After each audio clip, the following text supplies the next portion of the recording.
اگر حضور صلی اللہ علیہ وسلم نے ارشاد فرمایا جس نے رمضان المبارک کے آخری عشرے کا اعتکاف کیا اللہ تبارک و تعالیٰ اسے 2 مقبول حجوں اور 2 مقبول عمروں کا ثواب عطا فرما دے گا۔ اعتکاف بیٹھنے والے کو بینیفٹس کیا ملتے ہیں؟ کوئی بھی کام کرنا چاہتے ہیں تو ہم اس کے بینیفٹ جاننا چاہتے ہیں، اس چیز کے بینیفٹ کیا ہیں، اور جس کے جتنے زیادہ بینیفٹ نظر آتے ہیں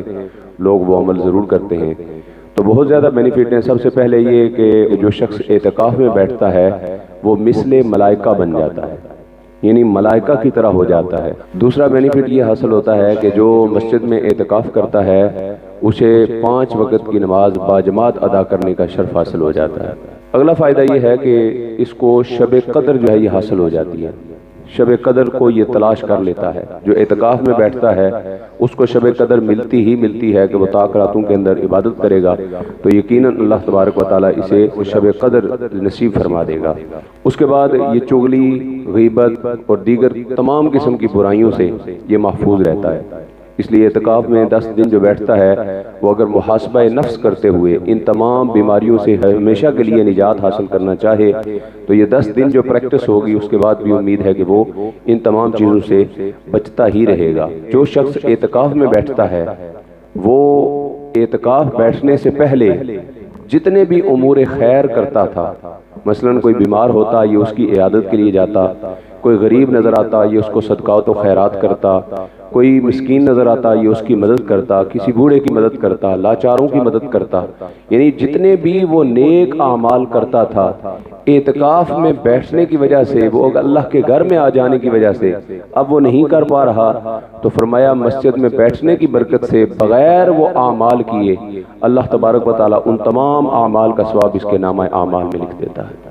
اب ہمارے ہاں ہوتا یہ ہے کہ بعض اوقات لوگ ناجائز فائدہ اٹھاتے ہیں، یعنی جب مسئلہ کی کوئی پتہ چلتا ہے کہیں تھوڑی سی ریلیکسیشن ہے تو لوگ اس سے ناجائز فائدہ اٹھاتے ہیں۔ چونکہ حکم شرع یہ ہے کہ جو مرد ہے وہ مسجد جماعت کے اندر اعتکاف کرے گا اور جو عورت ہے وہ مسجد بیت کے اندر اعتکاف کرے گی،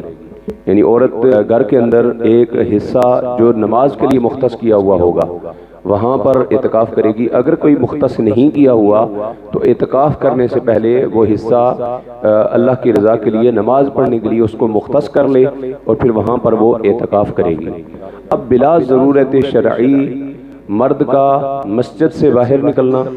اور عورت کا مسجد بیت سے باہر نکلنا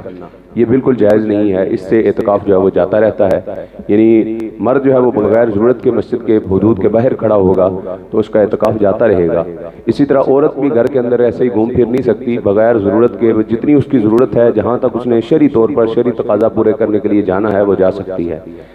لیکن لوگ ناجائز فائدہ کہاں اٹھاتے ہیں؟ جب اجازت دی جاتی ہے کہ اعتکاف والا پوچھا جاتا ہے جی کیا کسی سے بات کر سکتا ہے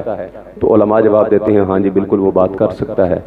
تو اب یہ مسجدوں میں بیٹھے ہوئے اپنے دوستوں کو بلا رہے ہوتے ہیں، گپیں لگ رہی ہیں، دعوت افطار مسجدوں میں سجائی جا رہی ہے، سحری کی دعوت ہو رہی ہے اور دوست اکٹھے ہو جاتے ہیں اور وہاں پہ بیٹھ کے گپیں لگانا شروع کر دیتے ہیں۔ اگرچہ بات کرنے کی اجازت ہے مگر یہ انداز اختیار کرنا یہ اعتکاف کی ساری روحانیت کو ضائع کر دیتا ہے۔ اس لیے جو دوست مسجد میں اعتکاف کریں یا جو مائیں بہنیں گھر کی مسجد کے اندر اعتکاف کریں انہیں بھی چاہیے کہ گفتگو جو ہے وہ سوائے ضرورت کے نہ کریں، جتنی ضرورت ہو اتنی گفتگو، ورنہ گپ شپ تو آپ جو ہے وہ اعتکاف کے بغیر بھی کر رہے تھے اور گپیں لگانی تھی تو پھر اعتکاف بیٹھنے کی تکلیف اٹھانے کی کیا ضرورت تھی، پھر گپیں لگاتے رہتے۔ اسی طرح لوگ پوچھتے ہیں جی اعتکاف کے دوران فون استعمال کر سکتے ہیں تو علماء اجازت دیتے ہیں جی بامر مجبوری شرعی ضرورت کے تحت، ظاہر ہے کہ گھر میں کوئی چیز منگوانی ہے، کپڑے منگوانے ہیں، غسل فرض ہو گیا ہے یا جو ہے وہ سحر و افطار میں تاخیر ہو جاتی ہے تو یہ گھر میں رابطہ کرنے کے لیے اپنے پاس فون رکھ سکتے ہیں، لیکن اگر دن رات فون کے اندر ہی گھسے رہیں، بعض جگہوں پر مساجد میں دیکھا گیا بچے جو ہیں وہ گیم کھیل رہے ہیں فون کے اوپر، دوستوں یاروں سے گپیں چل رہی ہیں، تو اگر یہی چیزیں استعمال کرنی تھی تو پھر اعتکاف بیٹھنے کی کیا ضرورت تھی؟ ساری اعتکاف کی روحانیت جو ہے وہ ضائع ہو جاتی ہے۔ ایک شخص نے مجھ سے یہ پوچھا کہ اگر مجھے قرآن پڑھنا نہیں آتا تو میں اعتکاف بیٹھ سکتا ہوں یا نہیں؟ تو بالکل اعتکاف بیٹھ سکتے ہیں۔ اگلا سوال یہ تھا بھئی اعتکاف بیٹھ جاؤں تو قرآن پڑھنا نہیں آتا، لوگ تو اعتکاف بیٹھتے ہیں قرآن پڑھتے ہیں تو میں کیا کروں؟ تو میں نے کہا آپ قرآن پڑھنا سیکھیں،